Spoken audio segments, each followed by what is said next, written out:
హనుమత్ ప్రదక్షిణం చేసేటప్పుడు చెప్పవలసిన శ్లోకం ఏమిటో పరాశర సంహిత చెప్పింది.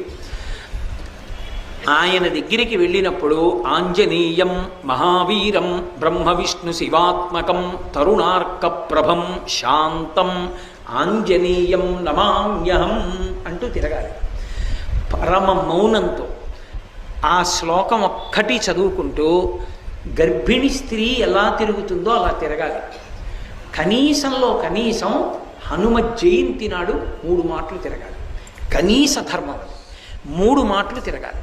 3 మాటలు తిరిగేటప్పుడు ప్రతిసారి తిరిగి వచ్చి ఒక చోట ఆగి శ్లోకం చెప్పి మళ్ళీ తిరగాలి ప్రదక్షిణంగా. అలా 3 మాటలు తిరిగితే, అందుకే నేను మీతో పరమ సత్యం చెప్తున్నానని జ్ఞాపకం పెట్టుకోండి. ఎంత ఉద్వేగభరితమైన పరిస్థితుల్లో, ఎంత కష్టంలో ఉండనివ్వండి, హనుమత్ ప్రదక్షిణాలు చేస్తే మనస్సుకి శాంతి కలుగుతుంది.